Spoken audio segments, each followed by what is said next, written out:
So I am excited to share with you all tonight. My clicker will work. A little bit about the mid-year kind of checkpoint about our district data and where we're at academically and kind of overall as a district with some of the data that we look at and utilize within our buildings. So I'm going to start with, first off, is some K-12. Some K-8 data. So the first thing I want to talk a little bit about is the proficiency scores. And so if you remember back from earlier in the year when the principals were giving their school improvement plan reports and all that at the beginning of the year, there's two different things on the Illinois report card and then when we make decisions in school that we really look at. And those two different things are proficiency, so how a student is doing on mastering the actual standard that the Illinois State Board has set forth. And the other thing that we look at is growth. So one of the ways that we look at proficiency scores is through our students take the FastBridge assessment. And so they take that 3 times a year, and we then can look at that data. So what I've put together here is, I know it's a lot of numbers and it's hard to really dig in, but what we're really looking at in this information is the growth or the number of students that have increased from when they took the test in the fall, which obviously you would assume as students come in, right? They don't know a whole lot of those grade level standards. So that's kind of our baseline data, and then we want to see where they grow. And they fall into one of these 4 categories. We would love to have as many students as we can in that college career pathway, meaning they're exceeding where the standard would like them to be. But in reality, our goal is to kind of get them in that college pathway and that low risk. That's what we're really looking forward to, is having a majority of our students fall in to those 2 ranges. So as a team, we talk about these in our benchmark meetings. The grade levels look at this information. All of the teachers have access to this with their students. And so they look at this information. When I look at this from a district perspective, we have growth. We are increasing the number of students that are falling in those areas. But when I look at it again from a district perspective, it still leaves a lot of room to grow. The good news is we're only halfway through the school year, right? So really our students have only been exposed to half of the grade level curriculum. So we would expect to see a much larger growth and see that those numbers much higher in the spring. The other thing is that this assessment is given right before Christmas break. Districts, there's tons of research that districts look at when is a good time to give that district benchmark assessment. Do we give it in December, right before they leave, right? And that's what kids are looking forward to. I'm almost done. Or do you give it to them right when they come back, when they haven't been in school mode for a couple of weeks? So when's the best time? So research would support that typically you don't see as high of numbers at that midwinter checkpoint, and sometimes you might even see a little regression in a few spots.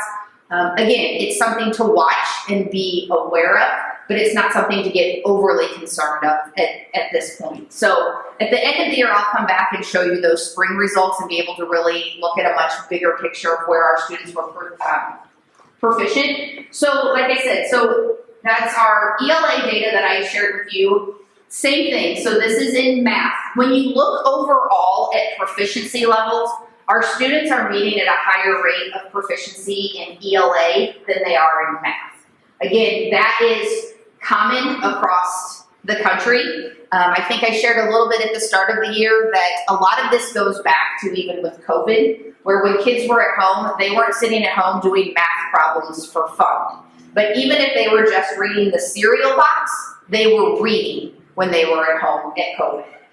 So that has been the trend that research has been showing across the country since COVID. But again, like I said, we know it. So now that we know better, we have to do better. And that's something that we're focusing on with the math.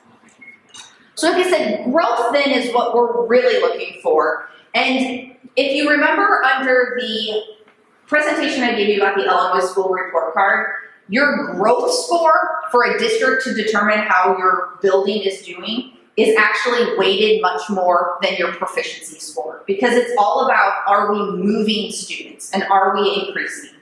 So when you look at our growth scores, this is for ELA. And again, in this, you want to see a majority of your students in that green and that blue area. So again, that's that students that are making that typical growth. I love in our system, it's called aggressive growth when you look at the blue, but it really means that they're outpacing what is expected of them. So to look and see some of these, especially, obviously kindergarten is the first chart that's up there. And to see that in ELA, 50% of our kindergarten students at this point are making more growth than they're even expected to be doing, says that we have some incredible things happening in there. That's not to take away from the other grade levels that don't have that much growth. Historically too, you'll know kindergarten, right, when they come in, many of them can't even find their own name on a paper, right? We're just learning school, we're learning that. And this mid-year point is when you really start to see kindergarten take off and soar. But like I said, we're constantly watching where those groups are in that growth, because that's what really matters. Are we moving students? No matter, if you started out really low, you may not reach that grade level expectation by the end of the year, but we want to make sure that you're growing and closing that gap. So that's our ELA data. Again, same thing with math. So in this, we tend to see that, well, I said earlier, our proficiency math scores are lower than reading, but our students are growing as expected in math. So we do have some great things that are happening in that. So I don't want to take away from what is happening in math. So then we also look at some historical data. And so this is the IAR, so the Illinois Readiness Assessment, and this is that state test that all of our 3rd through 8th graders take. So this chart, what you're looking at, they're color-coded so that you can track by cohorts, right? Because it's kind of hard to just look at 3rd grade and go across the board and really compare those numbers, because it's totally different students that took that 3rd grade test each year. So we do look at that because it kind of gives you a big picture of what your curriculum is doing, but we really track those cohorts of students. So following those diagonal lines of colors to make sure that those students are growing and increasing. The very last column that's there is showing the target rates. So that's what the state has set forth, that's the number of students that should be meeting and exceeding. So for instance, in 3rd grade, last year, 40% of students, according to the state, should be meeting and exceeding. We were at 35, so didn't quite meet that state threshold, but we're very close to that. This year then, the state has upped it. So now this year, they're looking for 47% of 3rd graders to meet or exceed. Those numbers, though, are based on a perception that by 2030, 90% of students will be meeting or exceeding on the state test, which you can't argue with in reality, right? That's a goal we need to work. Ideally, you would want to say 100% of our kids are going to make it. But we know in reality from different situations, we have students with IEPs fall into this testing. We know that they have a diagnosis that could preclude them from hitting that state standard in some of those areas, but the state is looking at it all. So again, on paper, it's just like when No Child Left Behind came out, you can't argue, it's okay to leave 5, 9, and 10% of them, right? Yes, we want to do it and that's the goal, but that's where those proficiency numbers come from. So when we look at this data and we track it, we are seeing larger proficiency growths from 2 years ago to this. So from the 23-24 to the 24-25 assessment data than we were previously seeing. And so that tells us that we're making some really good decisions. Teachers are working really hard in their PLTs to make sure that we're aligning and doing what we need to, and we're seeing that project then out on the state test. So that's the ELA data. The other thing I wanted to show is that when you think about reading and scores, all of the skills that it takes to be a reader, you learn a majority of those in 1st grade. It is one of those most pivotal moments of your learning skills. Because think about, once you've learned your letters and your sounds and how you make words, you're really then moving towards, okay, I just read and I have to comprehend or I answer questions. The reading is the difficult part behind that, right? If you can't understand what you're reading, you're never going to be able to comprehend or add on and do those more difficult skills that go with it. So just to kind of give you a comparison, in 7th grade, they get 28 new skills, as opposed to the 1st grader who gets 50 new skills that they have to master in that 1 year. So, like I said, kind of keep that in mind as you look at those. This is our historical math data. Again, for this year when our students take that test in March and the beginning of April, we're looking to hit those targets. Again, in some grade levels, we're a little closer, but we can obviously see, and this aligns right along with our FastBridge data, that our math proficiency is lower, and so we know that we have to keep working towards that, and that's exactly what they're doing in their PLTs with that. The opposite is true when it comes to math.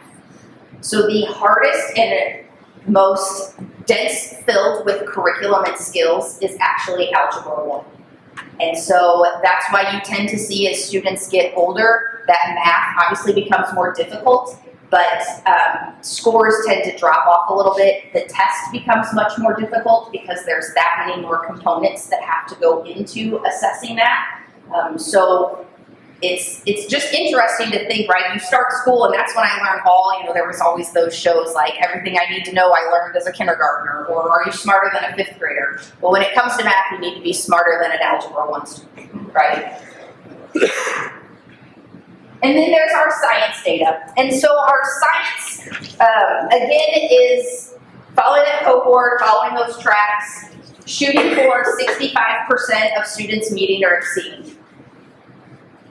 With the constraints of our school day, again, knowing that there are so many math standards, there's so many reading standards that need to be covered, science and social studies split their time at the elementary levels. And so that's the way it's traditionally been. We look at those curriculums, we look at what's happening, and we're starting to have some conversation. But what is also catapulting a much quicker need to make some changes is that at the state level, again, with that Illinois School Report Card in the past, math and reading were the heavy hitters, and you got a little bit of points for your science proficiency. As of right now, the proposed plan to the state for starting next year is that math, reading, and science will all be equally weighted across the board. So obviously that's going to bring in a lot more. The nice thing, though, is that when you think about science and taking a science assessment, right, there's a lot of reading, because I'm going to read something and ask questions. So that's also supported in our reading classrooms. It's a lot of looking at graphs, charts, figuring out some of that, those equations to look at density and all of that. And so that's also going to be able to be hit in math. So again, we're coming at it as a whole school approach. This isn't just, whatever teacher at Meadowbrook is on the half of the team that is in charge of science. It will become an everyone, and we will dive in it together. But we're going to work on setting some clear parameters of ensuring that we are hitting all of the areas that we need to get our scores up, but to also make sure then that we're in that even playing field with everyone else when it comes to the school report card. So for 9-12 data, again, we're going to look at some proficiency scores. The scores that we pulled for them is off of the Horizons, the Progress Learning, it used to be called Horizons, the Progress Learning Test. And this is, if you remember, Mr. Newell presented his graphs with, you could see all of the change in growth. So this next set of data is really nothing new other than Mr. Newell had very nice bar graphs, and I just have them in the same format that all of the other ones were. But like I said, again, it's that same concept of we're looking at those above and those proficient students and seeing where that growth happens. One of the things that as you were looking at this data might have jumped out to you is that 9th grade English score, and in the fall we had 0% of the students above, and in the winter we were at 4%. The one thing that you think about is in 8th grade, so that 3rd through 8th grade test has an ELA component, but 98% of that test is based on reading a story and answering questions. When you get to this, it's now flipped into looking at actual English side, because there's a whole separate reading portion. So you're really looking more at conventions of grammar, and you're looking at picking out the definitions and things like that. So it takes on a different component. The other thing is that it is set up completely different. This test models the ACT. Those questions, just the structure of a question is set up very differently than the structure of an IAM question. And so it's, again, just that typical transition.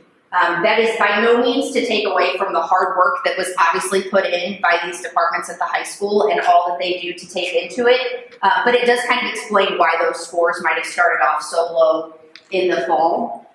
The other thing, or as you were looking at these, if someone popped out, there were a couple of technical issues when they were taking the test. Mr. Newell was getting text messages about, oh, a couple of kids lost it, and then, oh, the whole class went down now. So the data is a little bit skewed for this winter one, but again, that's why we also will have a spring one to be able to compare where they started the year to where they finished. So this is just a reminder of where those skills were for ELA. And then again, this is the math data. Again, it kind of follows along that same trend that we were seeing with that. And then just to kind of give you a better picture too, that geometry has 26 skills, and then the algebra one, and then it drops back down in algebra 2. So if you have children, if you have neighbors in algebra 1, be nice to them. They've got a lot on their plate right now with that. And then science. Again, this kind of falls along with it. Mr. Newell and the science team, he shared with you last month about their new science pathways that they're building, and they're realigning with those pathways. And so we will make sure that those hit all of the areas that we need to be able to up that growth so that they also can hit that 65% target that the state has put out. And then there's our ACT data. So just like we looked at that historical IR data, unfortunately there is no historical ACT data because the state kept changing the high school test. But so to just kind of give you a quick glimpse that those are the scores for the 24-25 year, and then the target of where we want students to hit. And so, like I said, there's not much we can see trend-wise yet of how that's growing. I know Mr. Newell worked really hard to kind of make a comparison, but again, as much as you're trying, you're still comparing apples to oranges when it comes out. So we will be watching this and gathering this historical data as well. So then we also look at attendance data, because obviously if you're not in school, you can't be here to learn all of those skills and work on that growth and get what you need. And so this is something that the principals are constantly tracking as they go along. They have attendance clubs, they have assemblies, they have incentives of all different kinds. Unfortunately, right now, sickness has hit this district, I'm sure like the rest of the world, but like none other. It also seems to be this unnamed virus that's going around that not only takes you out for a day or two, but typically for a week or two. Yeah, I was gonna say that was my New Year's Eve present that I got, was I laid on my couch with it. So that is difficult. But again, we had a great thing. Bill has got the custodians doing some extra cleaning. So we've kind of gone back to some of those COVID procedures where we were doing some extra cleanings and using some of those different chemicals to kind of help when you're coming, that you're safe. So obviously we want students to stay home if they have fevers, if they were vomiting within the last 24 hours. But if you're just not feeling great, we want you here, and then just know that we are doing some extra cleaning to kind of help with that. So like I said, we're tracking it. We're getting close to where we ended last year, but again, we have a half a year left to go. So hopefully once this bug goes through, we can keep everybody in school, and that will start upping those attendance rates as we go through. And then one of the last pieces of data that we look at are the 5 essentials. So this is the one that students take this assessment. It's not an assessment. Students take this survey, but this is also the one that gets sent out to parents, and we ask parents to take it. And I will be the first to admit that it has a ton of questions. Like, it's not a quick 5-minute survey. Like, there's a lot of questions, but it is really valuable data that the district uses. So parents, encourage your neighbors. Like, as the principals start sending that out, we really do look at that data and utilize it a lot.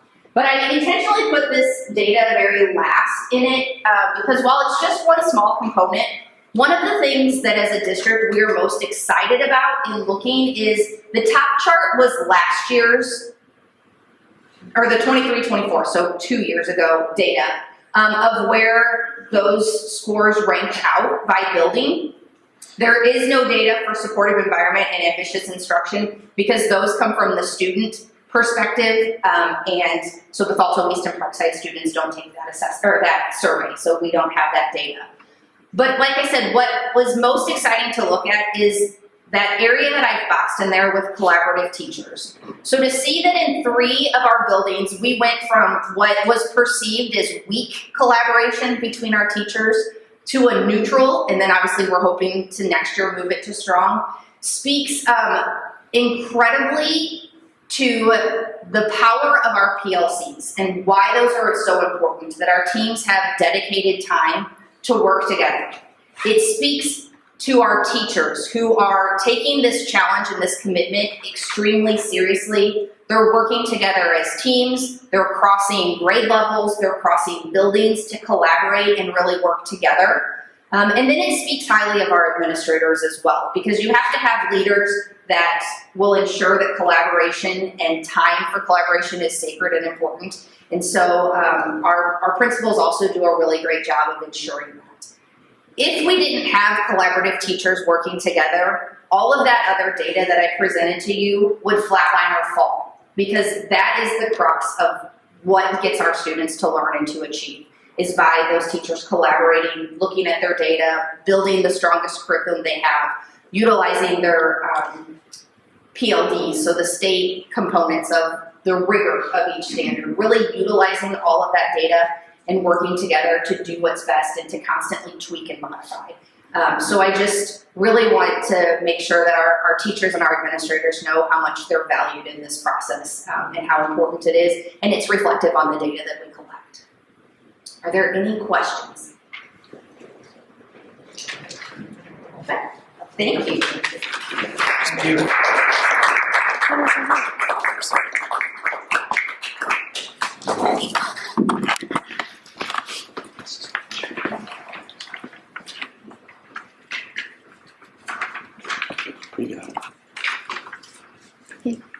You can still hear. Yeah. You have your headphones. Let's see what it sounds like. You have your headphones.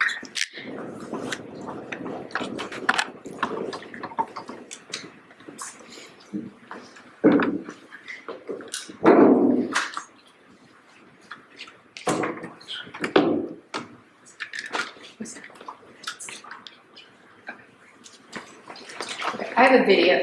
I guess I should have. I just got up. I should have waited until you told me to get up. I have this video in my presentation, and I'm all worried that when I get there, I'm not going to be able to do the sound. And so I'm waiting. I'm like, Tyler, help me, because as you know, technology is not my forte, but that's all right. All right. So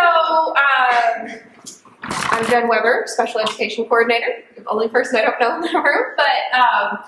When I thought about what my presentation was going to be on tonight, I thought of several things, right? So last year I talked about data and our scores from the state, which I find very fascinating, but I thought maybe 2 years in a row, y'all might appreciate something else, and our scores haven't changed that much. I also thought about, Special Olympics, things that have my heart, and maybe next year. But this year, then I thought, okay, we have 4 new board members. I'd like to kind of give a tour of special education throughout the district, right? So I was thinking about what I really value from each building, and then I thought, no, what I'm going to do is I'm going to ask the people in the buildings who are in the trenches doing this every day to say what they love about their jobs and what they want the board to know. So that's what I did. So we're going to start out at Bethalto East on our tour and our preschool. So that is some of our preschool team. At the preschool level, we have two teachers who all day only have small groups of students, right? So more intensive needs special education students. We have Leah Whitaker, who does our blended class, so she has some students with IEPs, some at-risk students. And then we have Ashley Robinson that actually co-teaches. She has half of her day are at-risk students and the other half is co-taught as well. So when I asked them, what do you want the board to know about your job and what you're doing? This is what they said. Through inclusion, students learn through play alongside their peers with diverse abilities, forming friendships and developing the communication, cooperation, and self-regulation skills that will support their academic and social success in kindergarten and beyond. So I included some pictures there. So each student comes for 2.5 hours, and a half an hour of that is everyone together. So our teachers do a fantastic job of making sure our students learn those play skills and help one another. And so you see some of those pictures there.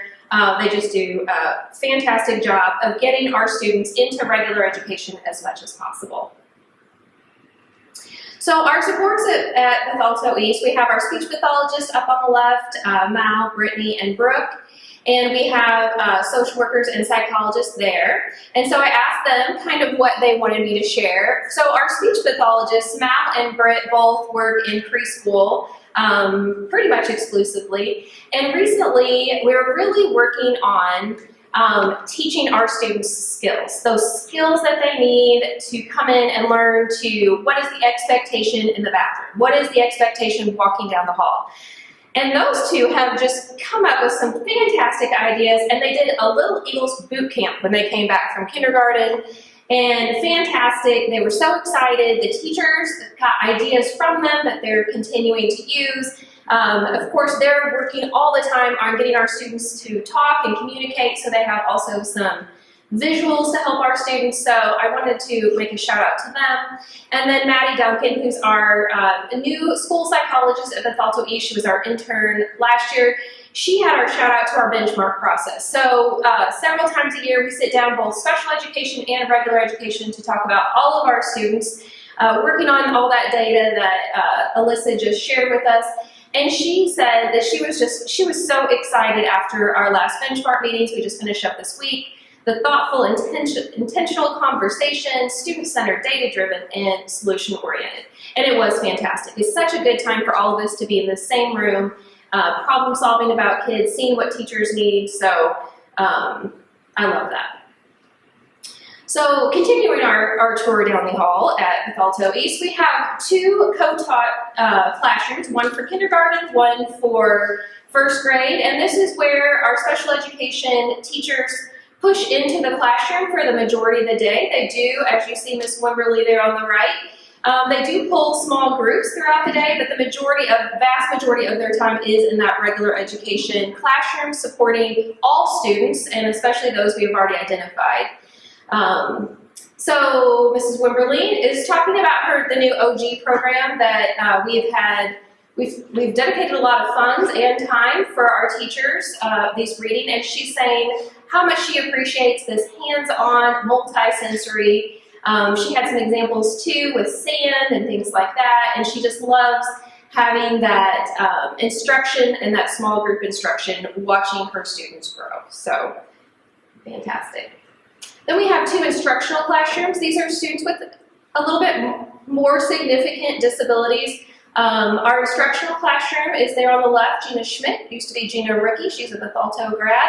And on the right, Liz Claire, and she is our EC classroom, which is more of a life skills classroom. And the 2 of them provided me some pictures, which I thought were adorable. And both of them sent me one thing that they wanted you guys to know. One was just that the regular education teachers and the regular education classrooms that these students push out to have been so overwhelmingly welcoming. I hear that time and time again. Our special education program is successful because of our special education teachers and our regular education teachers, because we have so many people that see themselves as part of that team. Can't say enough good things about both staffs. So they are really spending a lot of time in regular education, as students can tolerate. And then the other thing they wanted you to know is, we spend quite a bit of money on our curriculum. When I started here 28 years ago, I would ask teachers, special education teachers, like, what do you use for your curriculum? And they say, whatever anybody was throwing away, right? Just whatever they could find. And now it is the opposite. We have fantastic curriculums, PEAK, ABA, you might have heard that. We use that a lot with students with autism or low functioning. We have UNIQUE, which is very functional, OG that I just referred to, and CC, our regular education curriculum. Just a lot of opportunities and a lot of options for teachers when they're trying to find, you know, that right fit for kids. Parkside, our overachievers, they made a video for you guys. Hopefully, I'm Stacey Hoffman. I'm the extended curriculum teacher here at Parkside, and one of the things that I'd like to showcase is we have our buddy program. These are our second and third grade volunteers. We have about 170 buddies who volunteer to work with my students who have communication, behavior, and some physical disabilities, and they even use their communication devices. And we can say, we love buddies. Thank you. Hi, I'm Nicole Dewar. I'm the third grade special ed co-teacher, and something that I love about my job that you guys might not know is that I wear so many different hats in this building. So sometimes I'm teaching regular education, sometimes I'm in my room teaching, sometimes I'm dealing with the behavior, helping with the classroom that I'm not even in. So I love that I get to do all sorts of different things and help all the different kids in this building. My name is Kelly Burning. I'm the speech pathologist here at Parkside School. What I'm most proud about this year is the process of helping one of my students learn to communicate. She has some physical disabilities, so it's difficult for her to touch a talker to communicate. So we've discovered this has an eye gaze program, and she's able to actually look at the item, and it says, "What's up, Buttercup?" So we've had some success with her going around the school. She's super social. She can talk to people. She can greet them.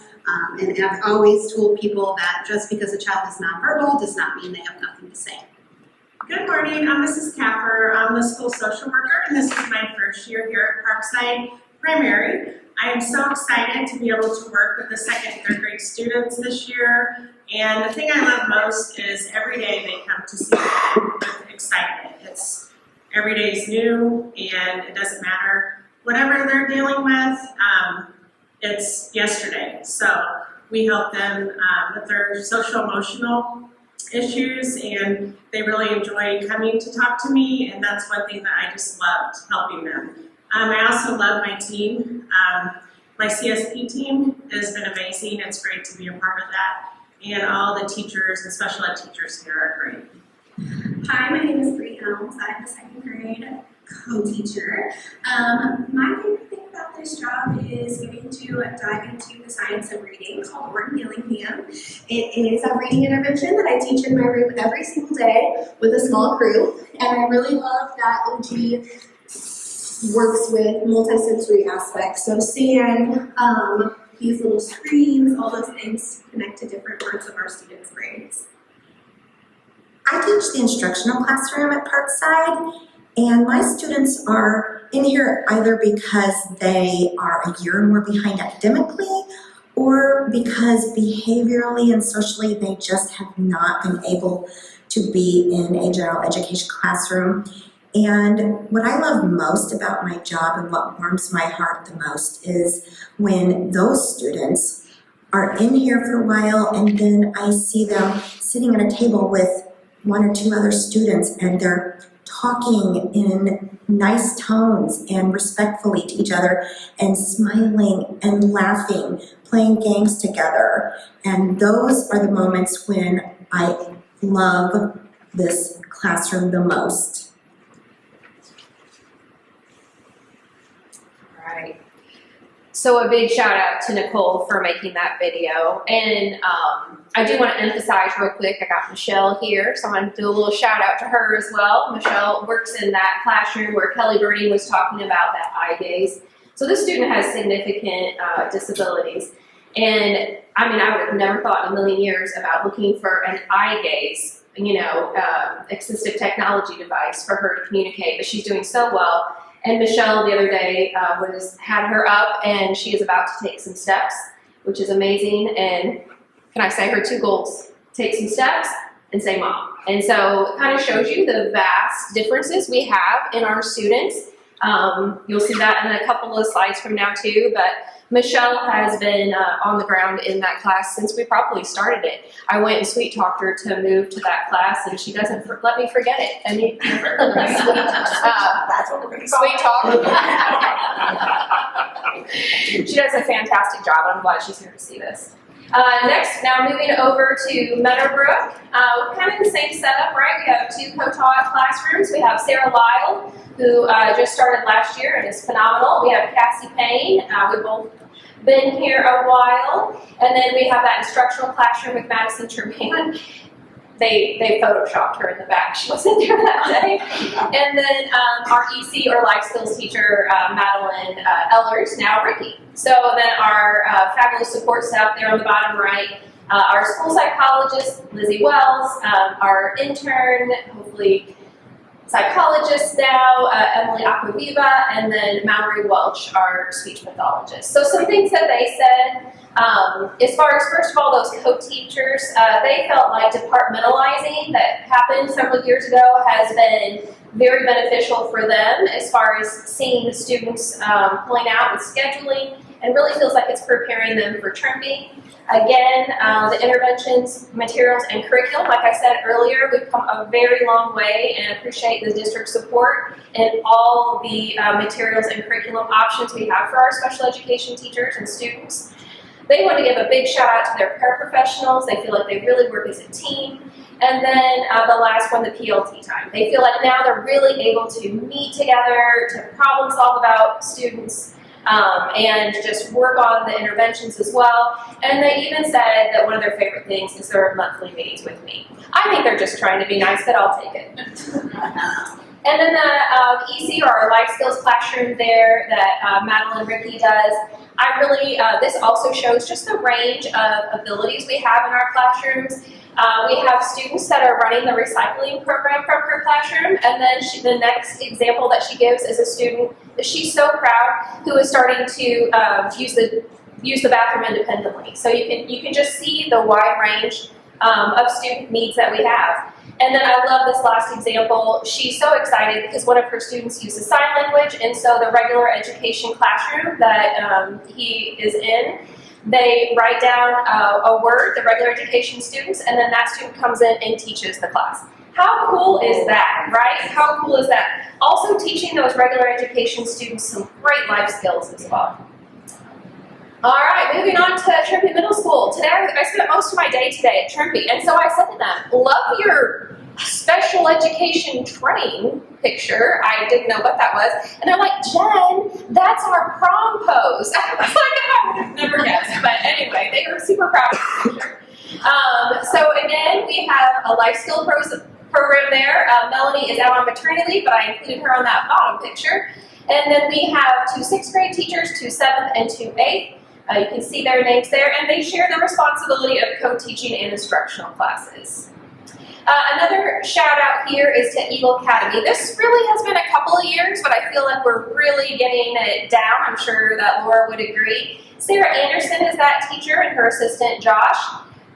We've had some super success this year. We had our benchmark meetings there today and really excited about some of the things that we've talked about. One thing that's difficult is sometimes we have students here at MGC, it's hard to get them back into Trimby. Hard to transition them back. So Eagle Academy has been a great classroom for them to kind of spend a little bit of time and then more and more time in regular education.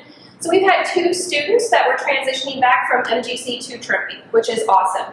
We want people to come here to MGC and get the skills and the knowledge and the coping skills that they need, and then get them back in regular education, right? So 2, which is great, probably the most we've ever had.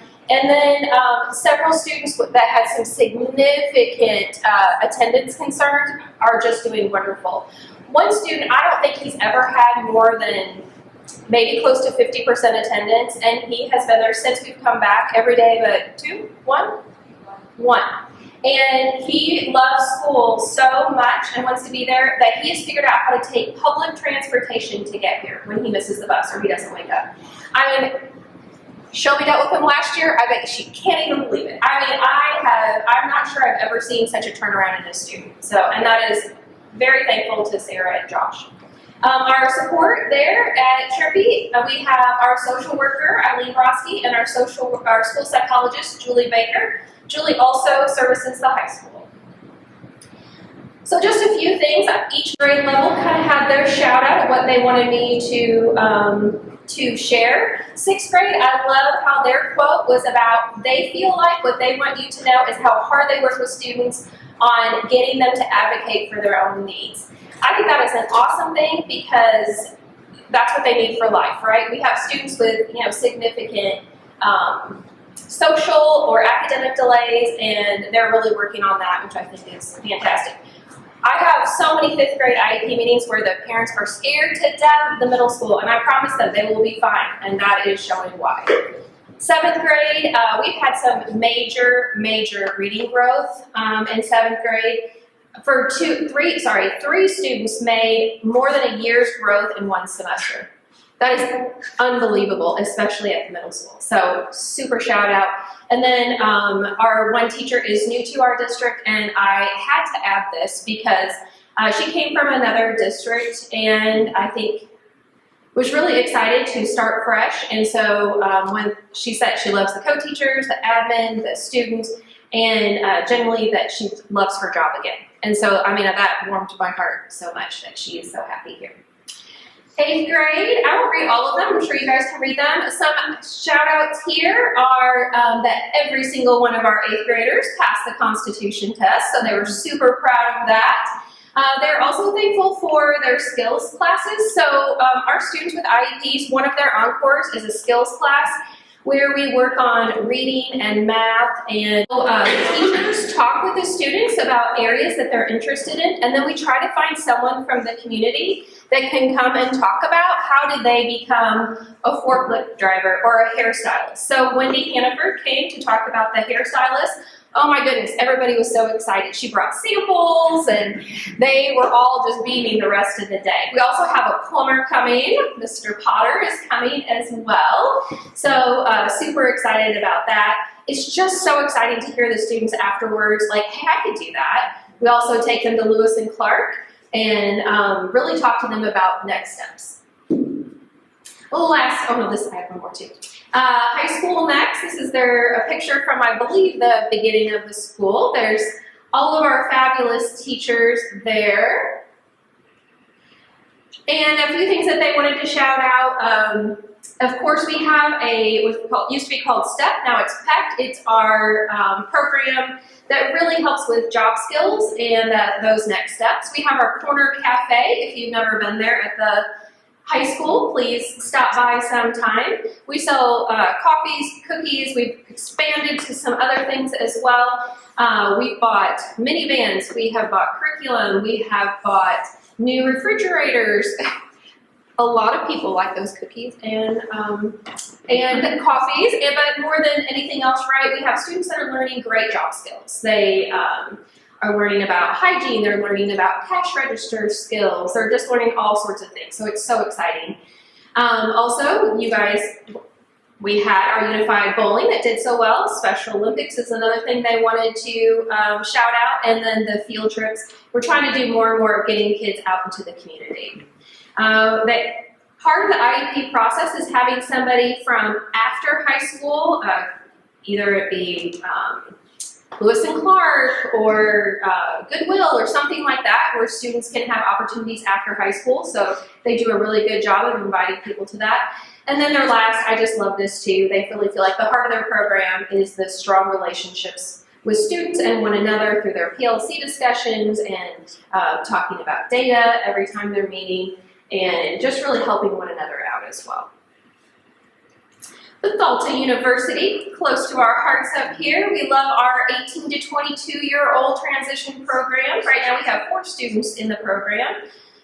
They get out into the community. They also run our entire Twigs program for the district. So students that might need a little extra food over the weekend, they package 118 bags a week, I believe. and then deliver those to the school so that students can have a little extra food on the weekend. They're super proud of that. They work in our mail room and just really bring joy to our central office. One thing that I don't usually talk about too, I don't know why, but not all of our students are able to be educated in this district. And so sometimes we have situations where we have to have students attend outside of our district. Right now we have close to 20 students out. That is the highest I think we've ever had. We've had a lot of move-ins with significant IEPs. So we do have students in our Region 3 programs. I listed those there. William Bedell, ARC down in Wood River. Had several move in from there, and then we have one student at Hope Academy. So that is it. Any questions about special education? You know I could talk all night about this.